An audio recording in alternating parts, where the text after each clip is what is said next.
Hello, this is Smerdley, and I just wanted to tell you all about the time I broke my arm right at the elbow joint. This happened about 4 years ago, I guess. And I'll tell you why it happened, of course. But first I want to tell you that I had never broken a major bone before in my life, okay? I had broken my pinky toe on my foot several times from running when I was a kid and running into a leg of a table. Oh, there's not much you can do about it. And one time I broke my big toe when I was working in an auto parts warehouse in Brighton, Massachusetts, and they had these drive shafts, and I was supposed to take one down, and they were in big cardboard boxes, and the drive shaft fell out and just went wham right on my big toe and broke it. There wasn't much I could do about it except for wrap it up in tape and limp. But let's see, I've had numerous. Well, I had a hairline fracture of my skull once upon a time, and another time I chipped a bone. Let's see, what's a bone over my eye, which there's a little groove there from where I chipped it. Okay, and I had this big black eye, but fortunately I didn't. But oh yeah, I broke a bone in my hand one time karate chopping a guy in the side of the neck. All right, I went brah, and I forgot. Oh, I don't know karate, and I landed right. I was trying to get the long muscle right here on the side of his neck, and I got his jaw instead. And I heard something go snap, and it was. I still can't work that pinky as well as I can work the other pinky, see, because it clicks. Okay, somewhere in the bone here it broke.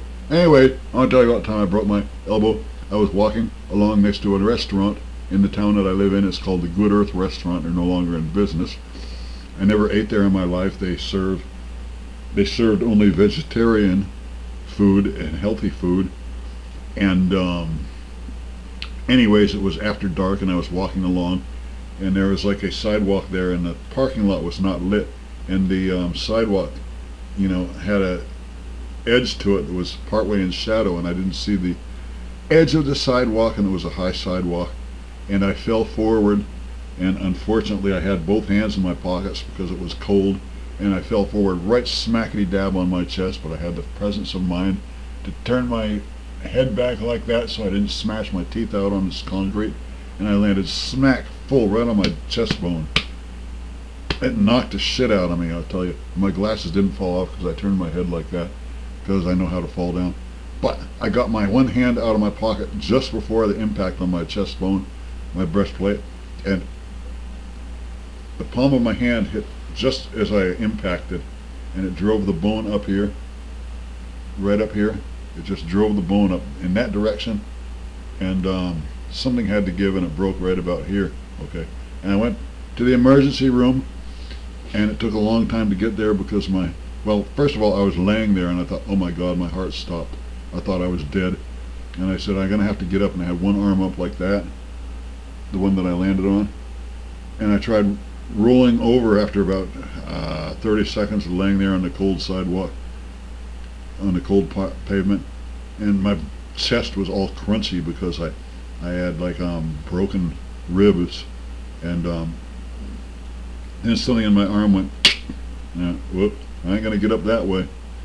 Let's see, how am I gonna get up, because I could hear my elbow snap because it was partially broken. I was right pushing on. Anyways, I got up, and it took a long time getting to the emergency room because I had to walk, and I got there, and I told them, well, what is your problem? I said, well, I think my arm's broken. In fact, I know my arm's broken. They said, well, we don't know that. And they took me in for x-rays. Then they made me get on this table, and I thought, and they turn your arm like this. And I can't turn my arm like that. It won't turn. And I said, wait a minute, I'll do it. And it took me about 2 minutes to get in a certain position. And I had my back all arched, and I was like, I'm going to take a picture that way. And took a picture, and they came back with the x-rays a little while later, and they said, you're right, your arm's broken. How'd you know it was broken? I said, well, I don't ordinarily have two elbow joints. And they gave me this thing. They gave me this thing. This is the sling that I wore. All right, and they gave me this. They said, we can't put it in a cast, but they wanted me to immobilize my arm, and I looked like this. And Lord have mercy, did I have problems getting up and down from my bed especially. I had to look at my bed and figure out, now how am I going to get down with my ribs all fucked up and broken. And I had broken ribs before, okay? Once before, maybe twice. I think twice before. And One time I had broken ribs because I was wrestling with a guy, and we were doing this pro wrestling thing, and he put me in a scissor squeeze and squeezed me, and I couldn't breathe. And he broke my ribs and bruised my lung. Needless to say, we were never friends again. My ribs got better eventually, but the friendship was never fixed. And then I realized there is no such thing as friendship anyways, so fuck it, you know. Anyways, that's the story of my broken arm, and it took a long time to heal. And it's okay now, except for sometimes it cracks and pops. But I want to tell you that there's this asshole in my community, and the first day out of the splint, I told him, don't mess with my arm, because he wanted to grab my arm and shake my hand and go, he's 45 years old, and he grabbed my wrist and twisted it behind my back, and I couldn't do anything. No, it's still broken. Does it hurt? Does it hurt? I want to name this guy. His name is Clay Cochran, Claycochran, and he is an asshole. He is a sadist, okay? And he goes around, he's like, this is what he looks like all the time. I'm happy, I'm so happy.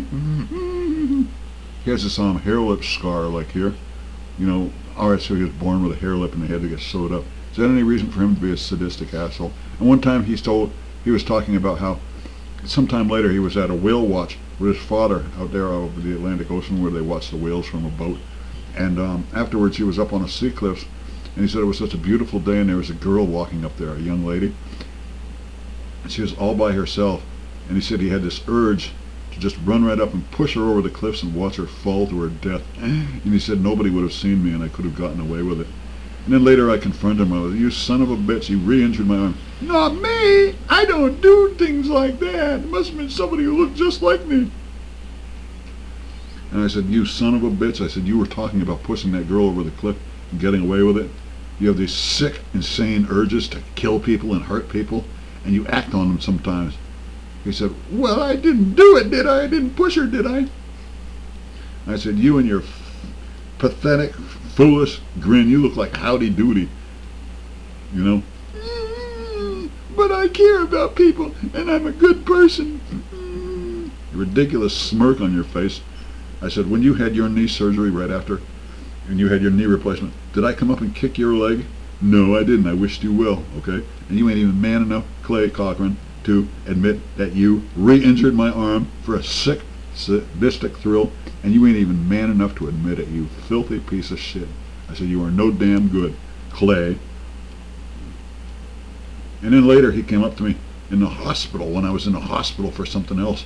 And he came up there right after I told him I don't want to have nothing to do with you. I was never your friend. I never liked you. I never liked you in my life. And stay out of my fucking life and leave me the fuck alone. Don't even talk to me. He came up to me in the hospital and he was pawing through my things. I woke up from morphine and I saw him pawing through my things, and he was so jealous because I had so many cards with signatures on them and so many little booklets that people gave me and so many little teddy bears that people, and no flowers though.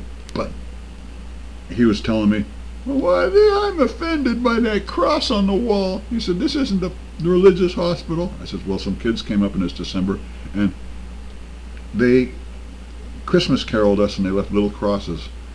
I said, I don't care if it's a Star of David. I don't care if it's the crescent moon of the Islam religion. It's just something nice that somebody did. And it's none of your damn business. Well, I'm going to go complain to security and say that I'm offended because I'm an atheist and I don't think I should be subjected to seeing a cross of Jesus, religion shoved down my throat. I said, Clay, this is the death ward. This is where they send people to die. All right. And they're doing, well, needless to say, I went and got security myself. I got into my wheelchair and I went to the nurse's desk and got security and told him, get this asshole out of my room. I don't want him up there. He's up here tormenting me. Get him out of here. And then later he came up to me when I got out of the hospital and he said, I need you to like me. I need you to acknowledge me so I can feel good about myself. I said, no, you are no damn good. Anyways, that's the story of my broken arm and how people are nothing but garbage and they'll come up and try to fuck you up, even especially when you're down, and that's just human nature, and screw the whole human race and everyone in it. All right, there's my message.